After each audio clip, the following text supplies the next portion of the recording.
हमारे बीच में माननीय मुख्यमंत्री महोदय पधार चुके हैं। मैं उनका सभी जीविका दीदियों की तरफ से स्वागत करता हूं। हमारे बीच में माननीय उप मुख्यमंत्री महोदय भी उपस्थित हैं, उनका भी मैं स्वागत करता हूं। माननीय मंत्री वित्त, माननीय मंत्री जल संसाधन विभाग का भी मैं स्वागत करता हूं। माननीय मंत्री अल्पसंख्यक कल्याण विभाग का भी मैं स्वागत करता हूं। उपस्थित तमाम वरीय पदाधिकारियों का भी मैं स्वागत करता हूँ। अब मैं अनुरोध करूंगा मीना देवी दीदी से कि माननीय मुख्यमंत्री महोदय का पौधा देकर स्वागत करें।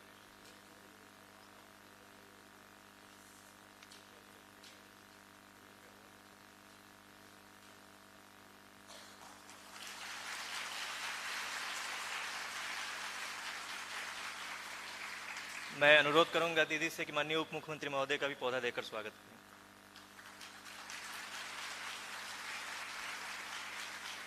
मीना दीदी माननीय मंत्री वित्त विभाग का भी पौधा देकर स्वागत करेंगी।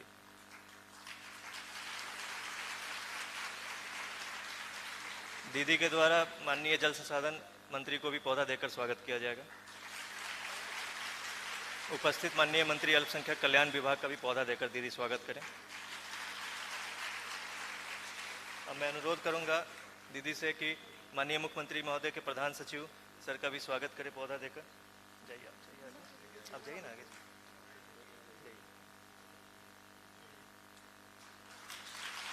ठीक है।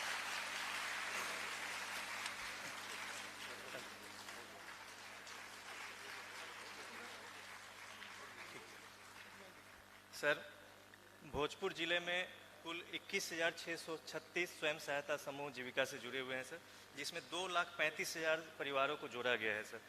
आज हमारे बीच में जो जीविका दीदियां हैं सर, उनमें से कुछ के द्वारा अपना अनुभव साझा किया जाएगा। सर की अनुमति से मैं सबसे पहले मंजू कुमारी दीदी से अनुरोध करूंगा कि माननीय मुख्यमंत्री महोदय के समक्ष अपना अनुभव साझा करें।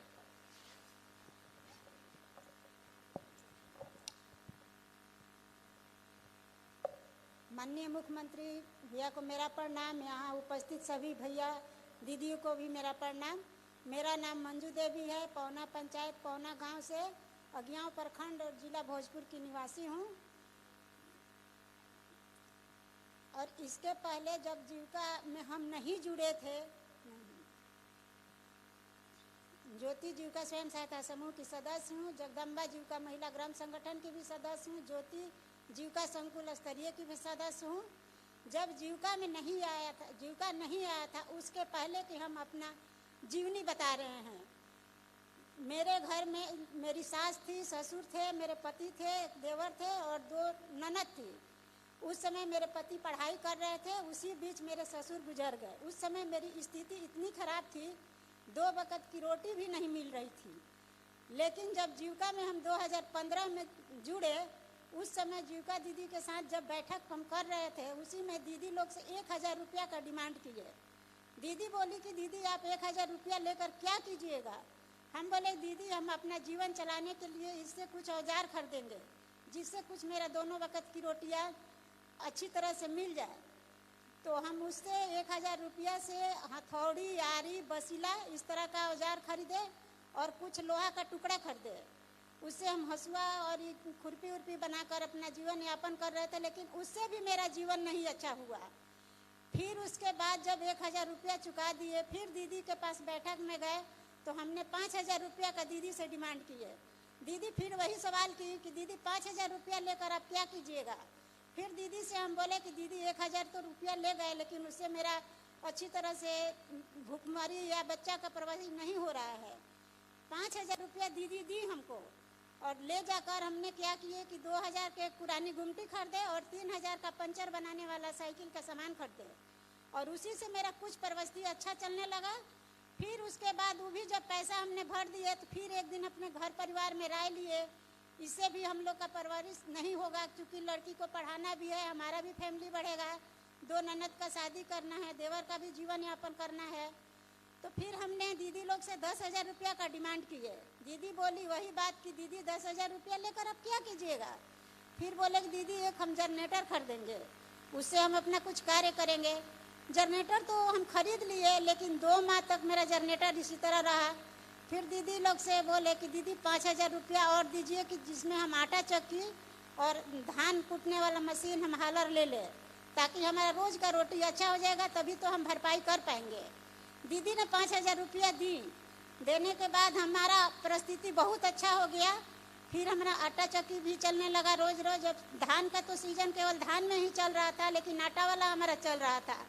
फिर सारा पैसा जब भर दिए, फिर दीदी से बोले दीदी हमको 50,000 रुपया दीजिए। दीदी बोली कि 50,000 रुपया दीदी क्या कीजिएगा? हम बोले दीदी आटा तो हम केवल रात में ऐसी करते पीसते हैं, दिन में मेरा बिजनेस नहीं चलता है, वही साइकिल से कितना हमारा चलेगा। तो 50,000 रुपया लिए तो एक वेल्डिंग मशीन और ड्रिल मशीन खरीदे, और उसी से हम गेट ग्रिल का कार्य शुरू किए, और उससे मेरी बच्ची का भी पढ़ाई अच्छा होने लगा, ननद का भी शादी कर दिए। आज मेरी लड़की इंटर पास की है, उसको भी 25,000 का राशि मिला है और बीए में एडमिशन करा है। छोटी वाली लड़की मेरा 8 क्लास में है, और सोच रहे हैं कि इससे अच्छा होगा थोड़ा सा मशीन आ जाता कोयल बनाने वाला, उसमें लगभग 10 से 20 लाख का ज़रूरत है, उसी में हमारा और आगे होता है। और 2 व्यक्ति का हम अपना काम भी दिए हैं उसी गेट ग्रिल वाला दुकान में, जिसका इनकम हमारा हो जाता है 15 से 16,000 होता है। उसमें दो आदमी का काम दिए हैं, वो भी अपना अच्छा से कार्य करते हैं। इसी के साथ हम अपना वाणी को विराम दे रहे हैं। धन्यवाद दीदी। सर, दीदी ने वेल्डिंग मशीन और लोहे के व्यवसाय करके इस चीज़ को साबित किया है सर कि जो पुरुषों के लिए जो केवल क्षेत्र माना जाता था, उसमें भी जीविका की दीदियाँ बहुत अच्छा काम कर रही हैं सर। अब सर मैं अगियाओं प्रखंड की मनसा कुमारी दीदी को आमंत्रित करूंगा, वो अपना अनुभव साझा करें। सबसे पहले मैं अपने माननीय मुख्यमंत्री भैया को एक बार प्रणाम कर रही हूँ, और सभी आए हुए सभी भाई बहनों को भी प्रणाम कर रही हूँ। मेरा नाम मनसा कुमारी है। मैं रत्नाड़ गांव के रहने वाली हूँ और रत्नाड़ पंचायत के रहने वाली हूँ, और अगियां प्रखंड के हूँ। आजाद जी का स्वयं सहायता समूह के सदस्य हूँ, सूरज जी का महिला ग्राम संगठन के सदस्य हूँ, और ज्योति जी का संकुल स्तरीय संघ के भी सदस्य हूँ। आज बहुत खुशी के बात है कि मेरे बड़े भाई नीतीश भैया, हम लोग साथ में दीदी भैया मिलने और एक साथ बातचीत करने आ गए हैं। ये खुशी का ठिकाना नहीं है। भैया हम लोग के सामने आज बहन के सुरक्षा में खड़े हैं, और बहन तो भाई की सुरक्षा में हमेशा रहती है, जो कि अपने भाई के कलाई में राखी बांधती है। इस सब पर मैं बहुत खुश हूँ, हमारे सभी दीदी खुश हैं।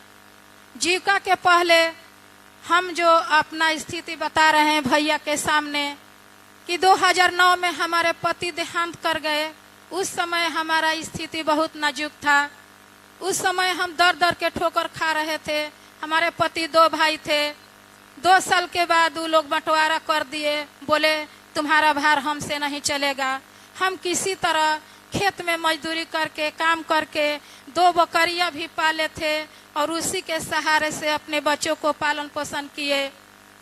तब तक 4-5 बरस के बाद 2016 में जीविका आया। हम कुछ नहीं जान रहे थे जीविका के बारे में। जीविका दीदी हमारे गांव रत्नाड़ में आई और बोली कि दीदी आप इतना दर के ठोकर खा रही हैं, आप जीविका समूह से जुड़ जाइए, और जुड़ करके आप 10 रुपया का साप्ताहिक बचत कीजिए। उसी में से कुछ आपका पैसा दिया जाएगा, कम ब्याज पर दिया जाएगा, और उससे अपना रोजगार चला सकती हैं दीदी। तो हम भैया पहले डरा रहे थे कि हम पैसा लेंगे तो हम कैसे भरेंगे। हम पहले डराते 2,000 रुपया लिए कि अपने बच्चे का देखभाल करेंगे, और बकरी जो रखे थे उसका करेंगे। किसी तरह हम 2,000 रुपया 200 करके भर दिए। फिर हमको मन में उत्साह भरा कि मैं अब की बार 5,000 रुपया ले लूँ।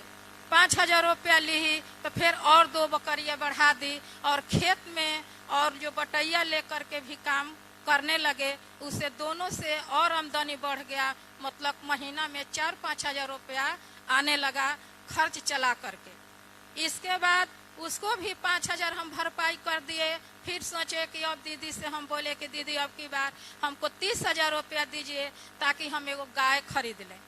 हम गाय खरीद करके अपना दूध जो था निकालते थे और उसका सेवा शुश्रूषा करते थे। अपने गांव में डायरी है, वो डायरी में ले जाकर देते थे। हमारे 3 बच्चे हैं जो अभी आज बीए पार्ट 1 में है और दूसरा इंटर में लड़की है और एक छोटा लड़की है। तो हम उसी समय से आज तक 1 गाय से 3 गाय कर दिए हैं और खेत भी बढ़ा लिए हैं, उसमें भी काम करते हैं। खेत में जो चारा होता है पुआल घास, उससे हम गाय को खिलाते हैं और आज तक उसी में हम लगे हुए हैं और जीविका दीदी के साथ भी जुड़े हुए हैं।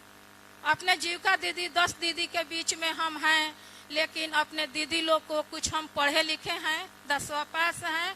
तो अपना दीदी जो हम लोग बैठते हैं तो बोलते हैं कि दीदी आप साइन क्यों नहीं कर रही है, देखिए ठेपा मन दीजिए। दीदी आजकल कोई ठेपा वाला नहीं है। दीदी लोग को हम साक्षर बना दिए, उनको साइन करना सिखा दिए। वो दीदी लोग को जागरूक करते थे। एक दीदी दिन रात रो रही थी उस समूह में कि दीदी हमारा तो पति है ना कि रात दिन पी करके घरे में आ जाता है। इस नशाबंदी पर जो भैया हमको नीतीश भैया एक बार निकाले थे कि नहीं बंद करा है, बंद करना है, तो हम उन लोग को अपने भाषा में समझाए कि का दीदी नीतीश भैया के बात के ध्यान नहीं खे, आप लोग काहे पिया तड़े तो काहे नहीं खींचा कहत कहीं जा हमारा से। हम उनका के आके समझाए, हम उन लोग के भाषा में कहत रही, बोलत रही।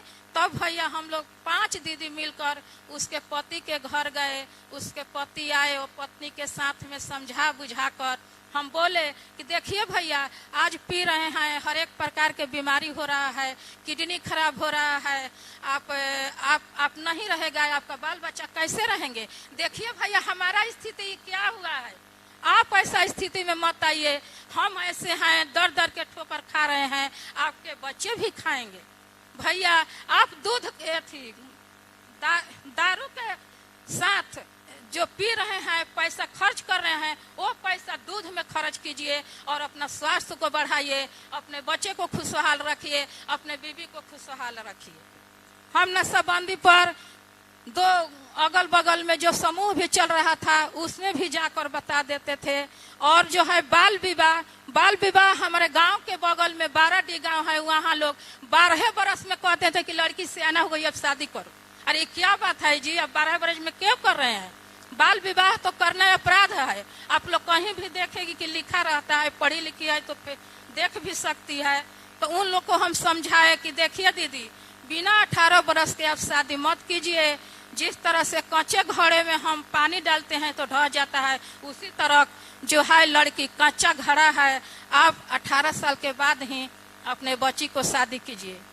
तो भैया ऐसे ऐसे हम कुछ अपने समूह के बीच में जागरूक करते रहते हैं और हमारा अभी हमेशा आमदनी होता रहता है गाय से और खेती से 14-15 हजार रुपया महीना में हो जाता है। अब हम खुशहाल हैं। अपने नीतीश भैया को बार बार धन्यवाद देते हैं, जितना देते हैं उतना कम लगता है कि हमारे भैया कैसे ही चला दिया कि हमारे इतना गरीब दीदी के आंसू को पूछ लिए और हमारा भी जीवन बना दिया। धन्यवाद। हम सभी भाई बहनों को प्रणाम। जय जीविका। बहुत बहुत धन्यवाद दीदी। सर अब मैं सहार प्रखंड की गुड़िया देवी दीदी से अनुरोध करूंगा कि अपना अनुभव साझा करेंगी। सर ये सतत जीविकोपार्जन योजना की लाभार्थी दीदी है। दीदी भैया के सब कोई के प्रणाम करतनी। हमार नाम गुड़िया देवी है, बड़की खड़ाव सहार से आइल बनी। और हमार पति रहन तो पहले दारू उरू बेचत रहन। जब दारू उरू बंद हो गई तो हमार पति हमनी के गरीब रही जा, जब हमनी के खूब माने खाए के ना रहत रहे तो जीविका दीदी SJY के दीदी आईनी और हमनी के नाम जोड़वैनी VO में, जीविका VO में नाम जोड़वैनी। आ कहनी कि दीदी गुड़िया जी रौरा माने VO में रही और खूब माने थी हुई तो हमनी के किराना दुकान कैनी। किराना दुकान कैनी तो हमनी के नाफा खूब पैनी जा। किराने दुकान से हमनी के 4-5 गो एथी कर ले बनी जा, 5 गो। तो किराने दुकान हमनी के बढ़िया व्यवहार से चलेला और माने लइको फैको के हमनी के निमन माने बस्तर उस्तर पहनाए ना जाना तो पहनावे के हमनी के एथी ना रहे। तो हमनी के किराने दुकान से बकरी किन ले बानी और भैंस पालन कर ले बानी और कराकट भी कीन ले बानी। 30 से 35 हजार रुपया खाता में बढ़ुए, सब मिला के हमार 1 लाख हो गई।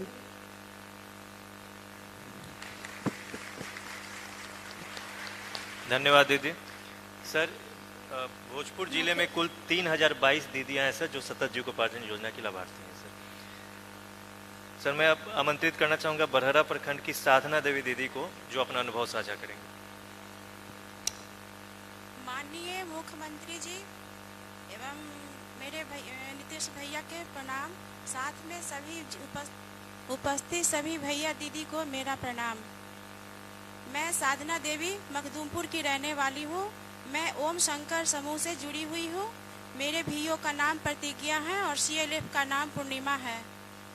भैया, जब मैं जीविका से नहीं जुड़ी थी तब मेरा स्थिति बहुत ही दयनीय थी। मेरे हस्बैंड समस्तीपुर में जूट मिल में नौकरी करते थे। इससे मेरा आर्थिक और व्यवहारिक सामाजिक तीनों स्थितियाँ बिगड़ी हुई थी। मुझे समाज में कैसे चलूं समझ में नहीं आ रहा था। मेरे ऊपर परिवार का लोड था। मेरे 5 बच्चे थे। तो जब मैं जीविका से 2019 में जुड़ी, उसके बाद मैं जीविका से लोन समूह द्वारा लोन लेने के बाद मैं सिलाई मशीन खरीदी। भैया, मैं सिलाई जानती थी, तो सिलाई चालू करने के बाद मुझे 5-6 हज़ार का महीने में इनकम होने लगा। उसके बाद मैं सोची क्यों ना मैं सिलाई सिखाना चालू करूं।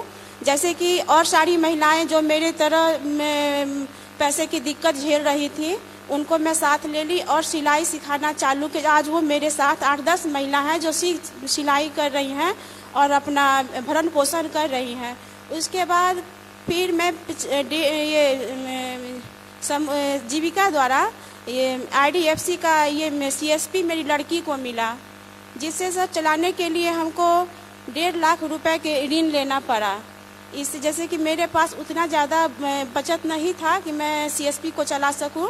बहुत सारे लोग ये हो जाते थे, चले जाते थे बिना पैसे के, इसलिए मुझे लोन लेना पड़ा और इससे मेरा चलने लगा। सबसे बड़ी बात है कि जो समाज में हम नज़र नीचा करके जी रहे थे, जो मेरी स्थितियाँ थी, जो मुझे लोग नीचे नज़र से देखा करते थे, वो आज मेरे दरवाजे पे, मेरे घर पे पैसा निकालने आते हैं। बहुत इज्जत के साथ बात भी करते हैं, व्यवहार रखते हैं। ये सबसे बड़ी उपलब्धि है जीविका की कि मुझे आर्थिक, सामाजिक और व्यवहारिक तीनों समस्या का समाधान दिया है जीविका ने, और मैं इसका बहुत ही आभारी हूँ। आज इससे हमको सिलाई से 5-6 हज़ार हो जा रहा है। उसके बाद जब शादी विवाह या कि कोई भी फेस्टिवल होता है, उसमें 10-15 हज़ार तक की मैं मंथली सिलाई कर लेती हूँ।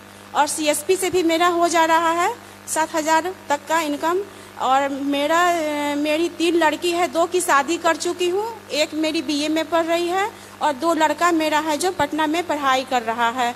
इतनी बड़ी उपलब्धि मेरी ज़िंदगी में जीविका का योगदान है जो मैं बता नहीं सकती हूँ। तहे दिल से मैं जीविका को सम्मान करती हूँ। साथ में नीतीश भैया की आभारी हूँ, जो भैया मुझे हर जगह बिहार में दिखाई पड़ते हैं और वो सदा मेरे साथ रहते हैं। ये मेरे दिल में हमेशा जगह है कि मेरे भैया कहीं ना कहीं खड़े। एक भैया जो संबंध से जुड़े थे, जो कि मेरे मैके में छूट गए। एक भैया ऐसे हैं, जहाँ कहीं मैं बिहार में रहूँ लगता है मेरे भैया के साया मेरे ऊपर है, उनका आशीर्वाद मेरे ऊपर है। और भैया, मैं कोविड-19 में भी सिलाई की थी, जिसमें कि मास्क की सिलाई की थी, जिसके द्वारा मुझे 15,000 रुपये की आमदनी हुई। इससे मैं CSP में लगा के अपनी बिजनेस को और आगे बढ़ाई हूँ। जय जीविका, जय बिहार। बहुत बहुत धन्यवाद दीदी। सर, अब मैं पीरो प्रखंड की सबीला खातून दीदी को अनुरोध करूंगा कि वो अपना अनुभव साझा करें।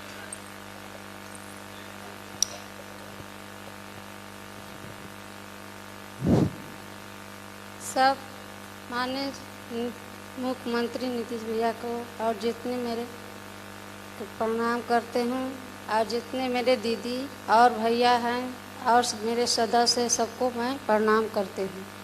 और मेरा नाम सबीला खातून है। जीविका कुबेर समूह स्वयं सहायता के मैं सदस्य हूँ और वरुण भीओ महिला ग्राम संगठन की भी सदस्य हूँ, सेल्फ शिवानी की भी सदस्य हूँ। मैं पेरजवाई दीदी हूँ। और हमारा पहले बहुत अच्छे थे, उसको बाद में हमारा आदमी को आँख के नस सूख गया और आँख के नस सूखने के बाद हम लोग बहुत दुख में पड़ गए। हमारा कोई नहीं था, ना मेरा गोतिया ना दियाद मेरा भाई, मैं सास ससुर के एक ही थी और मैं 3 बच्चा लेकर छोटा छोटा बहुत मैं परेशान थे।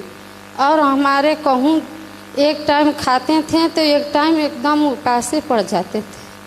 तब हमारे यहाँ एक दीदी आई, कही दीदी अब तुम्हें हम लोग परेशानी देखते देखते एकदम चुप गए। आई दीदी तो बोली कि ये दीदी जीविका में एक योजना आया है शराबबंदी से, आपको हम दिवा दे रहे हैं जीविका से पैसा। हमको दीदी कोरोना काल में बुलाई भियो में बुलाई तो हमको बोली कि दीदी आपको क्या लेगी। तो हम कहें कि दीदी हमको तो दे देती दुकानें तो हमको अच्छा हो जाता। हम अपना आदमी अंधा छोड़ के हम कहाँ जाएंगे, हम 2 बच्चे लेको अपना घर में खिलाते, अपना आदमी के भी देखते हैं, दुकान भी चलाते। तो हमको दीदी बुलाकर 1 हफ्ते के बाद में फिर ले गई,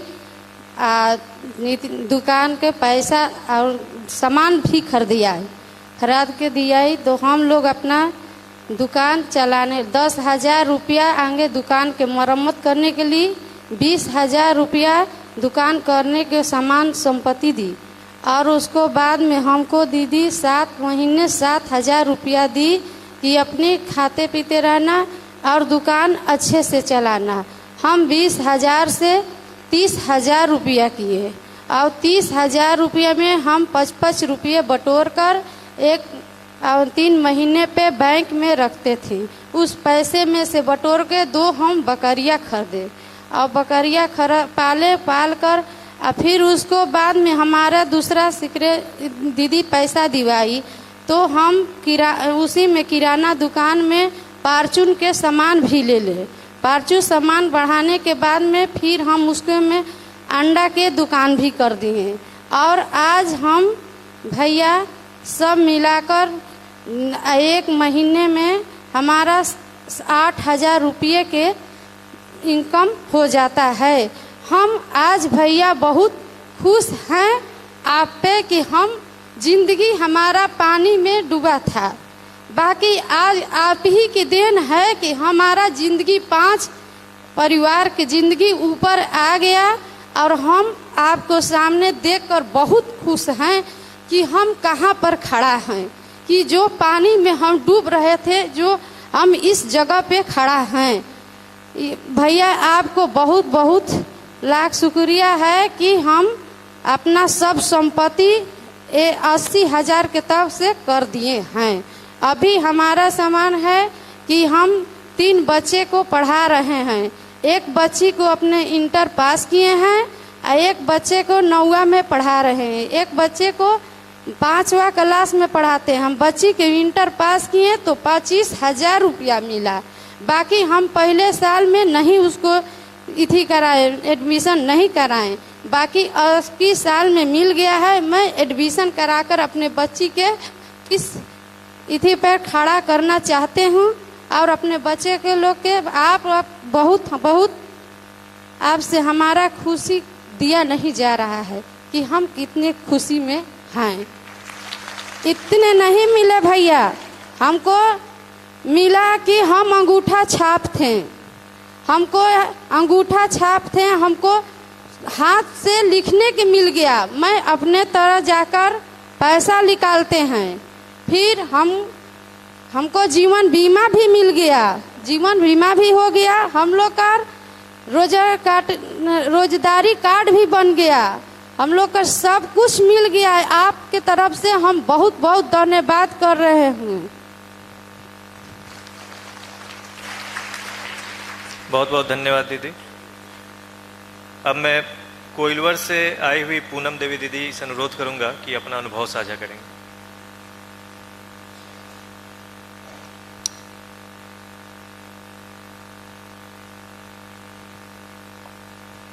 सभी उपस्थित भैया दीदी को मेरा प्रणाम। मेरा नाम पूनम देवी, महादेव जीविका स्वयं सहायता समूह के सचिव हूँ। रामायण जीविका महिला ग्राम संगठन के उपाध्यक्ष हूँ। शक्ति जीविका संकुल स्तरीय के सदस्य हूँ। जब हम समूह में 2015 में समूह में जुड़े और मेरा स्थिति बहुत खराब था, तो हम सोचे कि कुछ अपना घर नहीं चला पाते थे। तो दीदी लोग बोली कि ये काम करो, तुम अपना कुछ सोचो। तो हम सोचे कि चलो 5,000 रुपया लेके अपना बकरी पालन किए और एक बकरी से 4-6 बकरी हम कर दिए हैं। और बकरी पालने के बाद कुछ पैसा अपना साल या 6 महीना के अंदर में वसूली भी कर दिए। उसके बाद फिर हम सोचे कि इससे भी हमारा पति मजदूरी करते हैं, मजदूरी से भी मेरा घर गृहस्थी नहीं चल रहा था, बाल बच्चा नहीं हम पढ़ा पाते थे। और सोचे कि अब हम क्या करेंगे। फिर सोचे कि चलो दीदी से कुछ और पैसा ले लेते हैं। तो 10,000 रुपया लिए और सिलाई भी कुछ जानते थे, तो 10,000 रुपया लेकर हम सिलाई मशीन भी खरीदे। और सिलाई मशीन खरीद कर कुछ अपना अगल बगल के कुछ दीदिया लोग के हम सिलाई करने लगे। उससे कुछ मेरा बचने लगा और बच्चा कभी पढ़ाने लगे। और पढ़ाने के बाद फिर दीदी लोग से अनुरोध हुआ कि दीदी अब कुछ और हमको जो मिलेगा काम तो बताइएगा। तो दीदी बोली कि ठीक है कि एक सिलाई में तुमको जोड़ देते हैं, तुम्हारा स्थिति खराब है, सिलाई खुलने वाला है। तो हम बोले कि ठीक है दीदी, फार्म भर दो, हम जाएंगे सिलाई सीखने के लिए। तो दीदी बोली कि ठीक है, तुम्हारा घर से परमिशन मिलेगा। बोले कि ठीक है, नहीं मिलेगा, बाकी फिर भी हम जाएंगे, हमारा घर गृहस्थी नहीं चल रहा है, बच्चा हम नहीं पढ़ा पा रहे हैं। तो दीदी बोली कि ठीक है। तो फिर हम अपना धीरे धीरे करने लगे। और जब हम सिलाई में जुड़ गए, पीजी बना हमारा 24 तारीख 2022 में 2022 में 24 बना। तो हम वहाँ मानसिक हॉस्पिटल में सिलाई करने आए और सिलाई के कुछ जान पहचान मेरा बढ़ा और दीदी लोग से बहुत कुछ सीखे। और मानसिक हॉस्पिटल के कपड़ा भी सिलाई हुआ और उसी द्वारा से भी दीदिया लोग को कपड़ा बनने लगा और साथ में हम लोग करने लगे। और कुछ आगे हम लोग बहुत कुछ बनाने के भी सीख गए और बनाने लगे। और मेरा बहुत कुछ चीज का दिक्कत था, बाकी अपना सिलाई के अनुसार बहुत कुछ कर लेते हैं और कुछ पैसा भी मेरा बच जाता है। जैसे सिलाई चलता है उसी के अनुसार मेरा पैसा भी बढ़ता है और खर्चा करके भी 2-3 हजार रुपया हम बचा लेते हैं। और मेरे जो स्थिति है बहुत नाजुक था। हमारा 3 लड़की है और एक लड़की का आज हम इंटर करा रहे हैं और मैट्रिक पास की तो 10,000 रुपया भी मिला और इंटर में एडमिशन करा दिया। एक लड़की है तो 6 क्लास में पढ़ रही है और एक लड़की 4 क्लास में पढ़ रही है। हम नहीं पढ़ा पाते थे, बाकी आज पढ़ाने लगे और आगे हम बढ़ने लगे।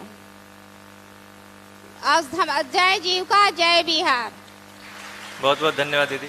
सर मैं यहाँ पे 1 मिनट सर का समय लेकर बताना चाहूँगा सर। जो कोइलवर में मानसिक आरोग्यशाला में सर के द्वारा 16 सितंबर को जो उद्घाटन किया गया सर, वहाँ जीविका का 3 यूनिट है सर। एक दीदी की रसोई है सर, एक हाउस कीपिंग की सर्विस दी जाती है सर और स्टिचिंग यूनिट जो सर के यहाँ तो उद्घाटन हुआ था सर। 3 महीने से अधिक अवधि अभी बीती है सर। 164 दीदियों को वहाँ रोजगार मिल रहा है सर। दीदी की रसोई वहाँ प्रतिदिन 130 से 150 पेशेंट को वो लोग खाना सर्व कर रही हैं और इस 4 महीने की अवधि में 30 लाख रुपए की आमदनी दीदी की रसोई में हुई है सर। हाउस कीपिंग से 3 महीने में 8,55,000 की आमदनी हुई है सर। और स्टिचिंग यूनिट में जिससे ये दीदी जुड़ी हुई है सर, वहाँ पे 8,78,000 रुपये की आमदनी हुई है सर। तो उस एक जगह पे लगभग 48 लाख की आमदनी पिछले 3 महीने में ये हुई है सर जीविका दीदियों को सर। और सर एक और मैं बात बताना चाहूँगा सर। अमेरिका से एक बहुत मशहूर शेफ और उद्यमी है सर, एटन बर्नार्ड, वो आए थे पिछले महीने सर। तो कोइलवर के उस दीदी की रसोई में वो गए सर और आज ही उन्होंने एक वीडियो बनाकर सर वो डाला है सर। और वो उनके मिलियंस फॉलोअर्स हैं सर सोशल मीडिया पे। अमेरिकी राष्ट्रपति के साथ भी सर उन्होंने डिनर किया था और दीदियों ने उनको रोटी बनाना सिखाया। इस आशय का उन्होंने वीडियो बना के आज सुबह में डाला है सर, जीविका को टैग और धन्यवाद करते हुए सर। सर की अनुमति से सर मैं और दीदियों को आमंत्रित करना चाहूँगा सर। जी सर। पीरो से सर संगीता देवी दीदी हमारे बीच आई हैं सर, वो अपना अनुभव साझा करें।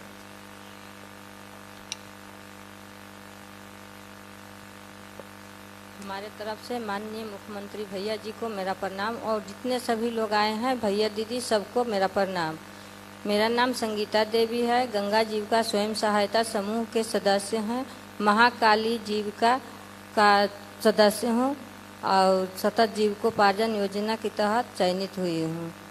भैया हमारी स्थिति पहले इतना खराब रहे कुछ कहे लायक ना, काहे कि हमारा साथ एक पति और सास ससुर रही। सास ससुर तो बूढ़ा बूढ़ी रही और पति हमार पागल हो गई रही। फिर हम उसके साथ अपना किसी तरह जिंदगी व्यतीत करत रही। ससुर थोड़ा बूढ़ा रहन लेकिन मजूरी उजूरी थोड़ा बहुत करके ले आवत रहन, उससे हमनी के कुछ चलत रहे। लेकिन फिर एकाएक एकदम बूढ़ा हो गलन, जब कुछ करे लायक ना रहन तो फिर हमरा बहुत दुख होके लगल, ऐसे कि हमरा आगे पीछे कोई हो करे वाला कुछ ना रहे। फिर हम कहनी कि अब का कनी, अगल बगल के दीदी कहली कि तहरा घर में रहे से कुछ ना होई, ऐसे तो जब तक तू ना कुछ करबू तब तक तहरा के कहाँ से कुछ मिलियो, केला के तहरा घर में दीही। फिर हम बगल में जा कर के किसी के यहाँ चूल्हा चौका भी कर देते रहीं, कोई के धान फटक देते रहीं, चावल भी फटक देते रहीं, ऐसे कि गांव से बाहर ना जात रहीं। यही सब करके किसी तरह से अपना जीवन व्यतीत करत रहीं। फिर जब मुख्यमंत्री भैया जी के परियोजना शुरू होखल तो गांव में दीदी लोग आवे लगली। वो बतैली कि दीदी तू जुड़ जा समूह से। तो कहनी हम कि दीदी हम समूह से जुड़ के का करम, हमारा पास पैसा नहीं खे कि हम जब समूह में जुड़म तो हम कहाँ से 10 रुपया ला के देम। तो कहली कि दीदी तू पागल हो गई है, एकरा में जुड़ जाइबू तो बहुत तरह के नीतीश भैया के तरफ से बहुत तरह के योजना आई, ओकरा में कुछ भी तू करबू तो अपना है 3 परिवार के अच्छा से चला सकू। कहनी कि ठीक बा दीदी, जब रोरा सब कहत नहीं तो हम जुड़ जाए एकरा में। ऐसे हम जुड़ गई नहीं और जुड़ के हम 10-10 रुपया वाला समूह में हम जाए लगनी। मीटिंग भी होखत रहे तो हम जात रही। फिर हमनी के ग्राम संगठन भी बन गई। ग्राम संगठन जब बन गई तो हम वहाँ भी जाए लगनी। कुछ दिन के बाद दीदी बोली कि दीदी मुख्यमंत्री भैया जी के तरफ से एक योजना आयल बा, ओकरा में कुछ कुछ करे के आयल बा, से रोरा सब कुछ करम। हम कहली कि हाँ दीदी हम मेहनत करके कुछ करम, ऐसे कि हमरा 3 परिवार के चलावे के बा, हमरे ऊपर बा, हमरा कोई नहीं के करे वाला। कहली कि ठीक बा हम तो हर नाम जोड़ देते नहीं, तू एकरा में से कुछ काम दिला दे, लेकिन तू करल का चाहत रू। हम कहनी कि दीदी हमरा तो और कुछ ना कर सकना, लेकिन हम थोड़ा बहुत सिलाई सीखले बनी, लेकिन हमरा पास पैसा नहीं है कि हम मशीन एगो ली ओकरा से हम कुछ कर सकी। फिर दीदी कहली अच्छा तू घबरा मत, हम तहरा के समूह से हम तहरा के जुड़ा देले बनी और हम तहरा के सिलाई करके हम मशीन के दुकान करा देम, तू करबो अच्छा से। हम कहनी हाँ दीदी। तो खा के बैठबू ना, ना दीदी हमरा 3 परिवार के चलावे के बा, हम खा के बैठ जाइम तो कहाँ से करम, एक तो हमरा सहारा नहीं के और एगो हमरा सहारा मिला था तो हम कैसे एक रखे हम बैठ जाइम खा के। तो ये तरह से कह के जब हो गई सब कुछ तो हमरा के दीदी सिलाई मशीन के भर देली। और ओकर बाद जब वहाँ से आ गई हमरा के जीविका में पैसा तो दीदी हमरा के बोलैली, कहली कि दीदी सराउर पैसा आ गई बा, सिलाई मशीन के किनवा दीनु, सिलाई सीखब करम ना। हम कहली हाँ दीदी हम सिलाई करम, हम अपना परिवार के अच्छा से चलाएम। कहली ठीक बा। फिर 10,000 रुपया और आयल, ओकरा में कहली कि दुकान बना ली। हम कहली दीदी हमरा घर नहीं कि हम दुकान कहाँ बनाई, 2 गो हमरा घर बा, कनी हम ओकरे में थोड़ा मरम्मत करके एगो घर में हम सिलाई करम, एगो घर में रहम, एक मड़ाई डाल ले बनी ओकरा में हम खाना बनाई ना। फिर दीदी कहली ठीक बा ओकरे में अच्छा तरह से तू अपन करी है। तो हमरा के सिलाई के सारा सामान खरीदवा के दीदी दे देली भीओ से और हम सिलाई करे लगनी। कपड़ा उपड़ा जितना चीज़ सिलाई करे कर सारा चीज़ हमरा के खरीद के दे देनी, हम अपने से सिलाई करे लगनी। फिर ओकर बाद 7 महीना 1,000 रुपया हमरा के दीदी देली।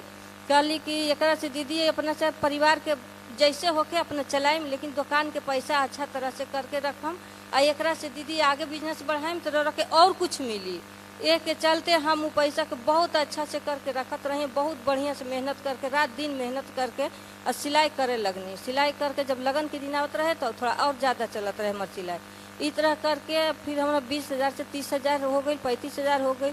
फिर हम कहनी कि दीदी मीटिंग में जाते रहे कि दीदी हम थोड़ा और कुछ बढ़ा सकी ना। तो दीदी कहली कि हाँ ये तो भैया दे दिल हन, तू जे भी एकरा से कर सकेलू कर, तो हर बिजनेस तू अपना घर के जैसे संपत्ति के संभाल के रखत अड़ू वैसे ही तू एकरा के संभाल के रखिया।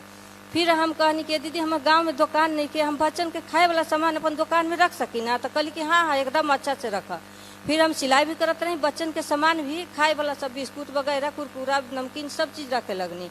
ऐसे हमरा थोड़ा कुछ और इनकम बढ़े लगा। फिर 5-5 रुपया करके हम बैंक में भी हम 5-6 हज़ार रुपया जमा कर देनी। फिर दूसरा बार हमारा 18,000 रुपया आयल। तो फिर दीदी कहली ओकरा में 2000 और मिलावे के बाद 20,000 के हमरा किराना दुकान करवा देनी। हम कहनी दीदी हमरा के किराना दुकान करा दी कि हम एकरे में और हम बढ़ाएम अपना, ओकरे में हम करके 3 परिवार के हम पालन पोषण करत तनी, बहुत दुख में बनी। फिर हमरा के दीदी दुकान करवा दिली। हम बहुत अच्छा से भैया आज हम दुकान कैले बनी, एक बिजनेस से हम 3 बिजनेस कर ले बनी और बहुत अच्छा से चलावत तनी और बहुत अच्छा से खुश बनी। आज हम बहुत अच्छा से सब करके हम 80,000 से ऊपर हम अपना कर ले बनी और 6-7 हज़ार रुपया के हमारा हर महीना में इनकमिंग भी हो जाला और हम बहुत अच्छा से सब परिवार के खुश में रख ले बनी और बहुत अच्छा से चलावत तनी। भैया आप लोग से हमारे यही अनुरोध है, एक और हमारा खुशी है कि अगर हमारा पास थोड़ा और हम मेहनत करी या हमारा और थोड़ा सहारा मिल जाए तो हम ओकरे में हम अपना श्रृंगार स्टोर भी खोलल चाहतनी कि कम से कम ओकरो से भी होके कि आगे दिन हमरा परिवार के और खुश मिले, ताकि और हमारा पास कोई अगर मुसीबत आवे तो हम वो फायदा से अपना मुसीबत के हल कर सकें। और हमार बस इतने विनती है भैया। जय जीविका जय बिहार। बहुत बहुत धन्यवाद दीदी। अब मैं माननीय मुख्यमंत्री महोदय से अनुरोध करूंगा कि सभी जीविका दीदियों को मार्गदर्शन देने की कृपा करें।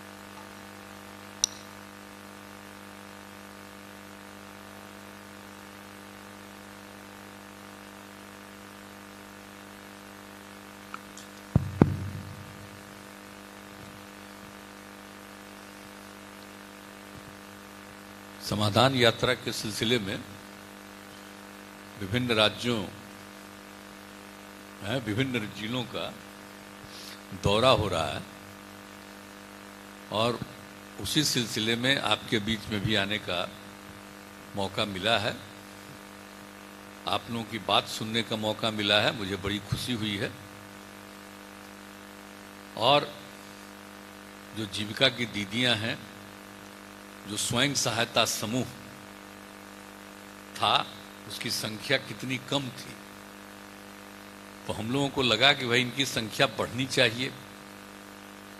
और हम लोगों ने शुरू में ही कोशिश की कि आखिर जो थोड़ी बहुत भी स्वयं सहायता समूह में महिलाएं थी, कुछ जगहों पर जाकर हम उनकी बात भी सुने थे। 6 की बात मैं कर रहा हूँ, 2006 की बात। और उसी समय हमको लग रहा था कि भाई इनकी संख्या बढ़नी चाहिए और इनके लिए कुछ ऐसा इंतजाम हो कि ज़्यादा से ज़्यादा महिलाएं जुड़ जाएं। तो इसी के लिए हम लोगों ने उस समय जो सोचा, विशेषज्ञों को बुलाया और पूरी राय करके हम लोगों ने तय किया और कहा कि काफ़ी बड़ी संख्या में हम स्वयं सहायता समूह को बढ़ाएंगे। और ये हम लोगों ने तय कर दिया था कि 10 लाख कम से कम स्वयं सहायता समूह हम बनाएंगे।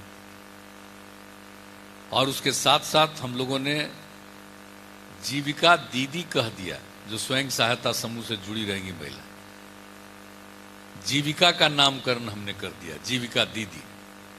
और जब ये सब काम हुआ तो उस समय की जो केंद्र की सरकार थी, अभी वाली सरकार नहीं, वो पहले वाली सरकार, तो उन लोगों को मालूम हुआ कि हम लोगों ने स्वयं सहायता समूह को बढ़ाया है, नाम दिया जीविका। तो वहां से मंत्रीगण आ करके और सब एक एक चीज को देखे और प्रशंसा किया कि बहुत अच्छा काम है। इसलिए स्वयं सहायता समूह तो पूरे देश में है ना। तो जा करके केंद्र सरकार ने उस समय कह दिया कि बहुत अच्छा काम बिहार में हो रहा है। और उसके बाद उन लोगों ने, जो हमने जीविका कहा था, तो पूरे देश के लिए उन लोगों ने आजीविका कह दिया। मतलब समझे, बिहार की जीविका देश भर में आ जाए, जीविका की जगह आजीविका हो गई। तो आप समझ लीजिए कितनी बड़ी बात है। तो जब यहाँ शुरुआत हुआ, अब देख रहे हैं आप सब लोग, कोई बता रही है 16 में आए, कुछ भी बताए, तो कब से शुरू करा दिया हम लोगों ने। और उसके बाद भी कितनी बड़ी संख्या में अब आई है। तो हमने जो लक्ष्य रखा था 10 लाख स्वयं सहायता समूह का, अब उनकी भी संख्या बढ़ गई। और जीविका दीदियों की संख्या जो स्वयं सहायता समूह से जुड़ी हैं, उनकी संख्या अब हो गई जीविका दीदियों की 1,30,00,000 से ज्यादा अब पूरे बिहार में। अब मुझे खुशी है और बढ़ रही, तो हमने 10 लाख का हम कहने इसको बढ़ाएंगे, अब बढ़ने लगी है। लेकिन जगह जगह जाकर के शुरुआती दौर में भी हम देखते रहे हैं कि जो भी स्वयं सहायता समूह में आई, जीविका दीदियां बनी, तो कितना उनको जानकारी हो रही है, कितना काम कर रहे हैं। तो जो हम देखते थे मुझे बड़ा अच्छा लगता था, और उन्हीं दिनों से हम कहते रहे कि इनका काम और बढ़ाना चाहिए, मौका इनको ज़्यादा मिलना चाहिए, ताकि ज़्यादा से ज़्यादा काम करें, अपने परिवार की स्थिति को बेहतर कर सकें, बच्चे बच्चियों को ठीक ढंग से पढ़ा सकें।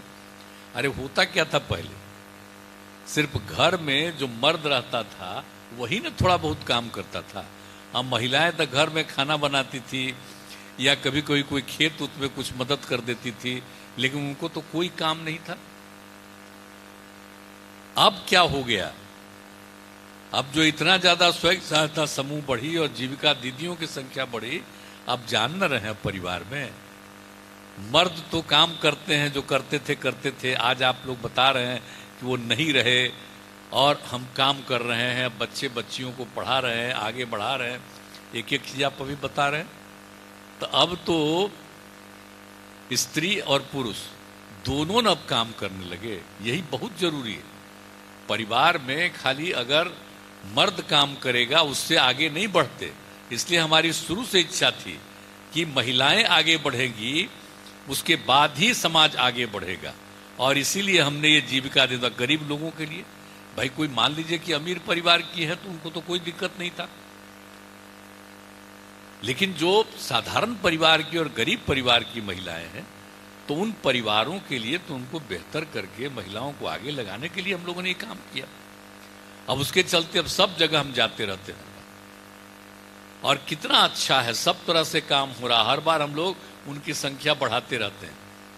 कहीं खाना कितना अच्छा बनाई, एक अस्पताल में हम देखने गए 2021 में दीदी की रसोई। अब वो जो हम देखे, हमने कहा ये तो इतना बढ़िया है, सब अस्पताल में, बड़े अस्पतालों में जीविका की दीदियों को लगा दो, वही खाना खिलाएगी सबको।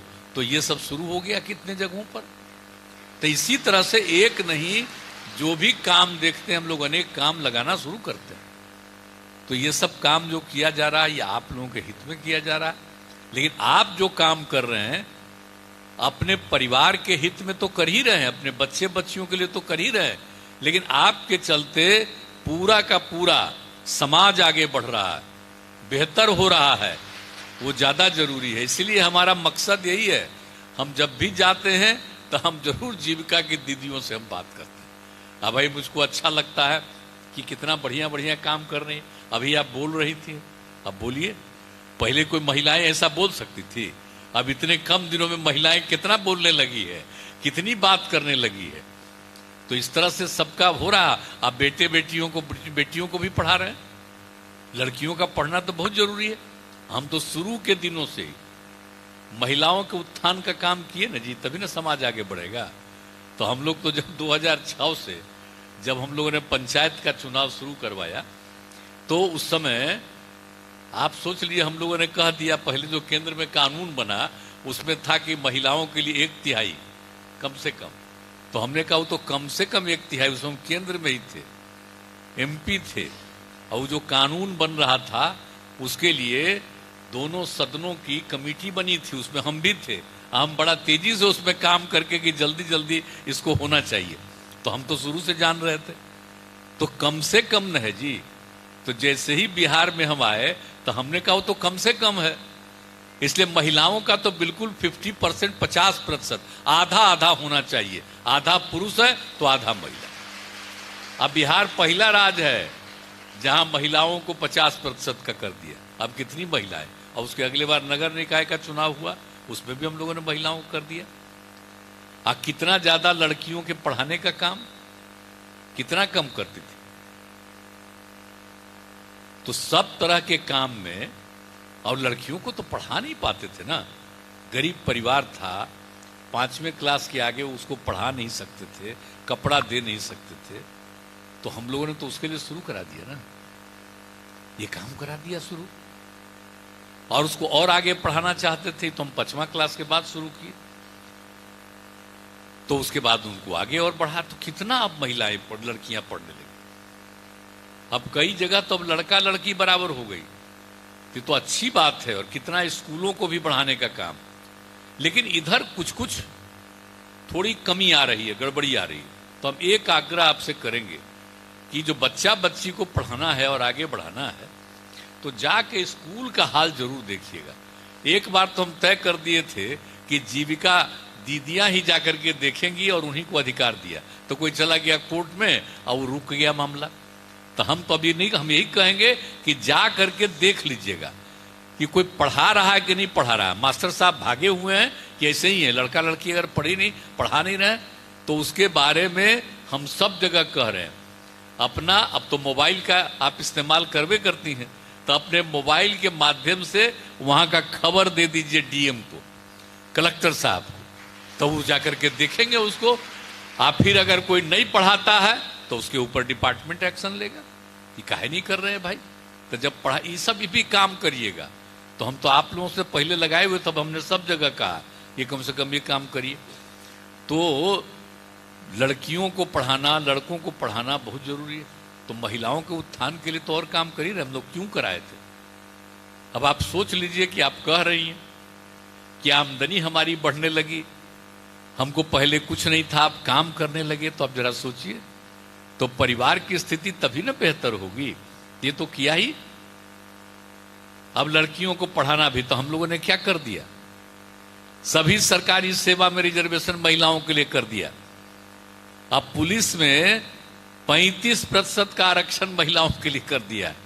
अब आप जानते हैं कि बिहार के पुलिस में जितनी महिलाएं हैं पुलिस में, उतना इस देश के किसी राज्य में उतनी महिलाएं नहीं है जितना बिहार में।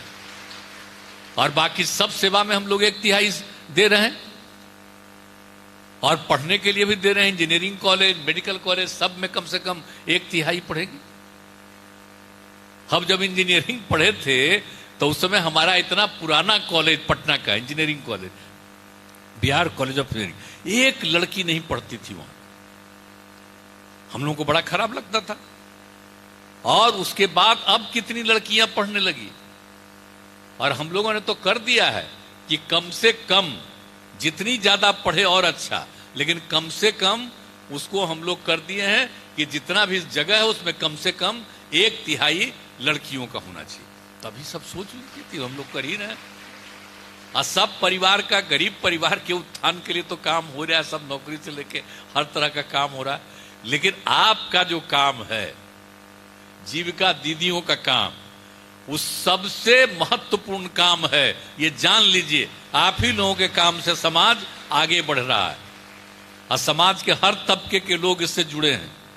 हिंदू, मुस्लिम, कोई भी हो, सिख, कोई भी हो, सब लोग इसके साथ जुड़े हुए हैं। और कितना बढ़िया से सब काम कर रही है, कितना अच्छा सबका अनुभव हो रहा है साधारण परिवार के लोगों का। तब सोच लीजिए कि आपको कितना हम लोग चाहते हैं कि आगे बढ़िए, फायदा हो, आगे बढ़ेंगे। और हम काहे घूम रहे हैं, हम लोग घूमते हैं हर बार कुछ न कुछ आपका अधिकार बढ़ाते रहते हैं। तो इस बार भी जो हम घूम रहे हैं, तो हम लोग सोच रहे हैं, देख रहे हैं कि आपकी आमदनी हो रही है, लेकिन मेरी इच्छा है कि अब आपकी आमदनी अच्छा होने लगी है, और ज्यादा बढ़ना चाहिए, उसके लिए हम सोच रहे हैं। तब आप काम करिएगा, तो सब लोगों के बीच में जाकर के देखिएगा। और बता ही रही थी अभी कि जीविका दीदियों ने कहा कि भाई ये काम करिए, और आप लोगों ने बात को माना। तो अब आप भी जीविका की दीदियां हैं, तो आपका काम है सब जगह, कोई भी लड़की है, महिला है, सबको प्रेरित करिए। अगर जो इसमें आ सकती है इसमें आए, पढ़ने के लिए, हर तरह से काम करने के लिए। कोई ना कोई तो काम करेगा ना कुछ तो आमदनी बढ़ेगी। तो हर तरह से काम करना चाहिए। और हम लोगों का काम है धीरे धीरे आप लोगों का काम बढ़ाते रहे। अब और भी आगे हमारी इच्छा है कि आप लोगों का पूरा काम और बढ़ा दे, और जुड़ जाए, इससे आपकी आमदनी बढ़ जाए, परिवार की आमदनी बढ़ जाएगी, समाज आगे बढ़ेगा। ये तो सबसे जरूरी है ना, खाली नौकरी से नहीं ना, और खाली व्यापार से नहीं ना, और भी जो काम कर रही है, कितना अच्छा काम कर रही है। कोई भी काम आप लोगों को दिया जाता है, और किसी चीज को देख लेती हैं तो काम करती है, तो हमको तो इससे ज्यादा क्या खुशी है। अब हमको तो पूरा भरोसा, देखिए जो हम किए, आज जीविका दीदियां कहा, तो अब आप लोग इतना काम कर रही हैं, आज देश भर में आजीविका हो गई, तो आप तो और बढ़ती जाए और देश भर में सबसे आगे आपकी संख्या रहे, सबसे ज्यादा आमदनी रहे, हमारी इच्छा। अब आप लोग तो जो चाहते वही ना करते रहे। 15 में एक बार जीविका समूह की बैठक और उसमें भाषण देके हम बैठ गए, तो जीविका की दीदियां खड़ा होकर के कहने लगी कि शराब बड़ा खराब चीज है, शराबबंदी लागू कीजिए। हम जा करके कहे कि ठीक है, इस बार तो चुनाव है, 2-3 महीना के बाद अगर चुनाव जीत जाएंगे तो जरूर हम शराबबंदी लागू करेंगे, इतना बोल दिया। और जीत गए हम लोग, फिर मिल करके आ गए तो शराबबंदी लागू किया और आप लोग भी पूरा का पूरा प्रचार किए। तो शराब तो लोग पीता था, गरीब गुरबा तबके का आदमी, कितना आदमी छोड़ दिया, अब उसके परिवार की स्थिति कैसी हो गई। हम तो जब जाके 16 में ही सब जगह घूमने लगे, लागू कर रहे थे, और लागू करने के बाद भी तो लोगों ने बताया कि भाई हमारे पति पीते थे, आते थे बाहर से, झगड़ा करते थे और गरीब की हालत खराब कर देते थे, बाहर नौकरी करते थे। अब जब शराबबंदी लागू हुआ, शराब छोड़ दिया, अब बाहर से आते हैं तो हंसते हैं, अब बाहर से सब्जी वगैरह लेकर के आते हैं, तरकारी लेकर के आते हैं, अब बड़ा अच्छा लगता है। ये सब पता है। तो पहले से जो स्थिति बेहतर किया है आप लोगों ने ही, और आप ही लोगों के चलते लागू हुआ है। और कुछ लोग के इधर गड़बड़ सड़बड़ करते रहता है, तो समाज में सब ठीक हो जा सकता है। थोड़ा बहुत तो गड़बड़ होगा ना, काम कीजिएगा तो 90% लोग तो बिल्कुल ठीक होगा। 10% में मेहनत करिएगा तो उसमें भी कुछ बहुत हद तक ठीक होगा। लेकिन कुछ तो इधर उधर गड़बड़ करने वाला होता है, कुछ गड़बड़ करेगा, समझाना चाहिए। और क्या करेंगे, कुछ तो करबे करेगा। आप देखते हैं जहरीली शराब पी करके मर जाता है, और क्या हंगामा शुरू होता है। अरे भाई, तो पियोगे तो मरोगे, शराब न पिए जी, तो तू जहरीला पी लिए अब मर गए, तो ये देखो कि नहीं पीना चाहिए था। तो ये बात ही ना सबको सब जगह बताना चाहिए। लेकिन जगह जगह तरह तरह का बात लोग करने लगता है, कह रहा आप बेकार हो गया, फेल हो गया। अरे फेल हो गया है। 18 में हम लोग करवा लिए थे, 1,64,00,000 लोगों ने शराब पीना छोड़ दिया था। अब अभी हम फिर करवाए, फिर सर्वे करेंगे, तो इस बार तो और ज्यादा संभावना है कि उससे भी ज्यादा लोगों ने छोड़ा है शराब पीना। ये तो बड़ी अच्छी बात है। अब इसके लिए तो चलते रहना चाहिए, काम करते रहना चाहिए, और सब लोगों को प्रेरित करिएगा तो अच्छी बात है। हम लोग तो करते ही हैं। और खाली समाज, इसके लिए जो पिछली बार किए थे समाज सुधार अभियान, तो आप सब लोगों को एक कागज दे ही न दिया था जी। और तीनों काम कर रहे थे, बाल विवाह के खिलाफ, दहेज प्रथा के खिलाफ, कम उम्र में शादी नहीं करना चाहिए। शादी के लिए लड़की का उम्र कम से कम 18 साल और लड़का का उम्र 21 साल, तभी शादी होना चाहिए। उससे कम में किसी को शादी नहीं करना चाहिए। कानून बना हुआ है देश में, लेकिन तब भी कोई गलती करता है तो सबको समझाना है कि भाई आप समय पर करो। और दूसरी बात है दहेज प्रथा, बहुत बुरी चीज है। लड़की की शादी लड़का से होती है, अब बताइए तो, और लड़का से शादी होना है लड़की का, तो लड़का वाले को पैसा दिया जाएगा, यही ना है दहेज जी। क्या मतलब है? अकेले लड़का का क्या वैल्यू है? जब शादी होती है तभी ना बाल बच्चा होता है और आगे बढ़ता है। और शादी नहीं होगा तो कोई बाल बच्चा होगा? हम सब लोग बैठे हुए हैं, मां ने न जन्म दिया है जी। तो इसलिए तो महिलाओं का कितना महत्व है। तो महिला का आप पुरुष से शादी हो, उसमें दहेज मिलना चाहिए, ये बहुत गंदी चीज है। कानून बना हुआ है इसके खिलाफ, लेकिन फिर भी कुछ लोग गड़बड़ करता है। तो एकदम इसके लिए भी अभियान जो हम लोग चला चुके हैं, समाज सुधार अभियान जो, तो इसको चलाते रहिएगा। बाल विवाह के खिलाफ, दहेज प्रथा के खिलाफ और शराबबंदी के पक्ष में, तो इन सब चीजों को तो करना ही है। और लोगों को सलाह देना चाहिए कि सब काम करो, सब तो करना ही है। लेकिन उसके अलावे जो और बात है, सब पढ़े लिखे, आगे बढ़े, आपस में विवाद न करे, झगड़ा न करे, प्रेम और भाईचारे का भाव रहे, खूब आगे बढ़िएगा। अगर यही चीज होता रहेगा तो बहुत अच्छा है। और ये जो सब लिखाया गया, बोलिए आजकल तो इतना काबिल लोग है, काबिल लोग दारू पीता है अपने को कहता है। और जब से हम शराबबंदी लागू किए हैं तो कुछ लोग अपने को बहुत काबिल समझता है, मेरे खिलाफ हो गया, बहुत खिलाफ हो गया, अंड बंड लिखते होता रहता है। तो आप बोलिए कि अपने राष्ट्रपिता महात्मा गांधी जी ने आजादी की लड़ाई के समय शराबबंदी के लिए उन्होंने कहा शराब बुरी चीज है, मत पियो कोई शराब, उस समय कह रहे थे। और एक एक जगह वो कहते थे आजादी की लड़ाई में, हम सब लिख दिया है, शराब आदमियों से न सिर्फ उसका पैसा छीन लेता है बल्कि उसकी बुद्धि भी हर लेती है। मैंने पीने से खाली पैसा नहीं खत्म हो जाता है, बुद्धि भी खराब हो जाता है। ये राष्ट्रपिता महात्मा गांधी का है, इसको कोई नहीं सुनेगा। और शराब पीने वाले इंसान हैवान हो जाते हैं। तो आप जरा बोलिए कौन सा स्थिति है, इसको भी अगर कोई नहीं मानेगा तो देश आजाद हुआ, आजाद करने वाले राष्ट्रपिता की बात को नहीं मानते हो तो कोई मतलब तो है नहीं। कुछ अपने को काबिल समझता है, काबिल है। तो आप लोगों की इच्छा थी, हम लोगों ने लागू किया है। एक एक बात एक एक लड़के को कहिए और कहिए ये दुनिया भर की जो संस्था है विश्व स्वास्थ्य संगठन, वर्ल्ड हेल्थ ऑर्गेनाइजेशन, WHO, 16 में उसने पूरे दुनिया का अध्ययन किया और 18 में प्रकाशित किया और बताया कि शराब पीने वालों की मौत कितनी होती है। एक साल में पूरे दुनिया में 30 लाख लोग मरते हैं, उसमें से 5.3% लोग शराब पीने के कारण मरते हैं। और 20 साल से 39 साल के बीच के नौजवान शराब पीते हैं तो उसमें से 13.5% लोगों की मौत हो जाती है सिर्फ दारू पीने से। और शराब पीने से 2000 के करीब बीमारियां होती हैं। और जो गंभीर बीमारियां जो लोगों को मरा देता है उसमें होता है।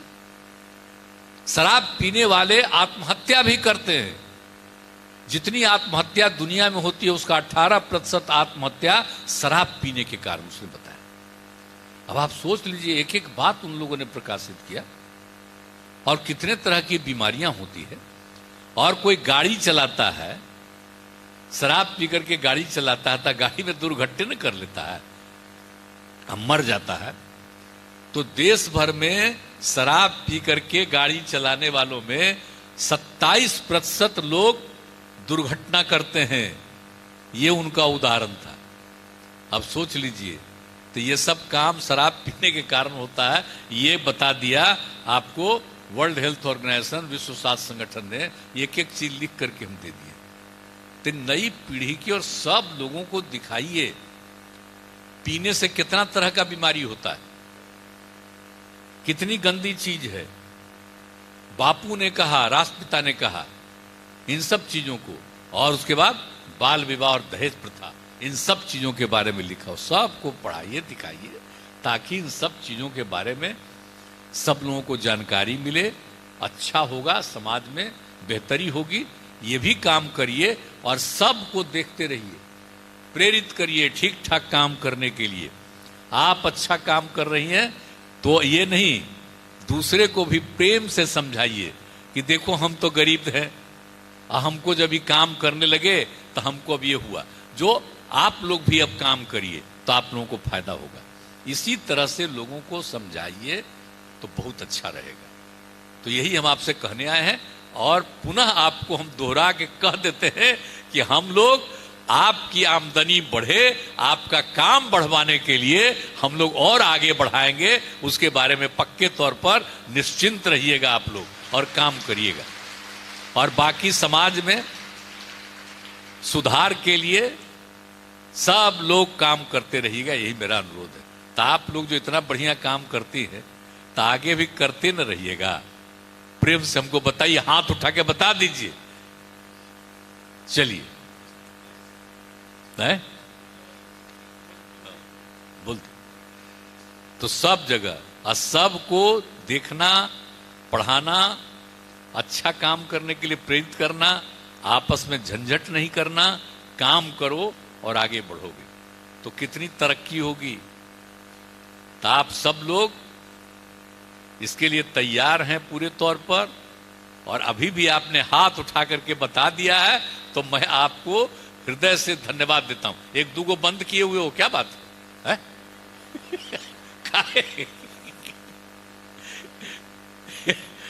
एकदम यंग है वो, कैसे निकल की ऐसे ऐसे कर रही हो, हथवा का नहीं उठा रही हो तुम? हाँ, ऐसे कर रही हो, हाथ उठाओ साफ साफ, देख लिए हमें। चलिए, बहुत बहुत धन्यवाद आप लोगों को। बहुत बहुत धन्यवाद सर।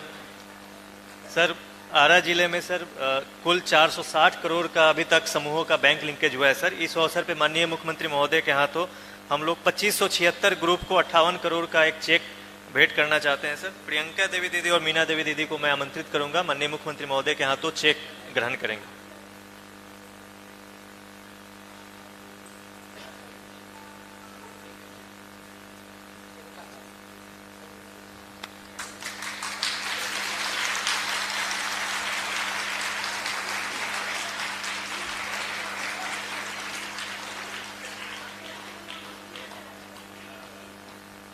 धन्यवाद सर। अब मैं अनुरोध करूंगा प्रियंका देवी दीदी से कि माननीय मुख्यमंत्री महोदय को स्मृति चिन्ह देकर सम्मानित करें।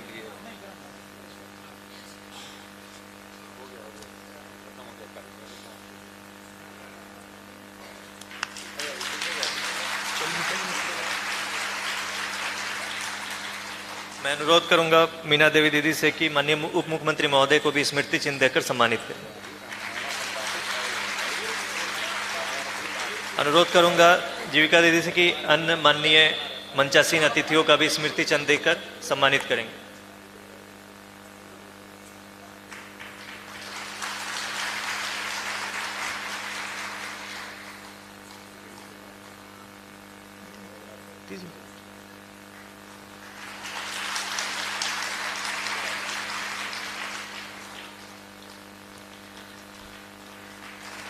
समाधान यात्रा के क्रम में आज भोजपुर जिले में माननीय मुख्यमंत्री महोदय के द्वारा सभी जीविका दीदियों का मार्गदर्शन किया गया एवं हौसला अफजाई की गई। इसके लिए मैं माननीय मुख्यमंत्री महोदय का धन्यवाद करता हूं। उपस्थित माननीय उप मुख्यमंत्री महोदय का भी मैं धन्यवाद करता हूं। मंचासीन सभी माननीय अतिथियों का भी मैं धन्यवाद करता हूं। नमस्कार।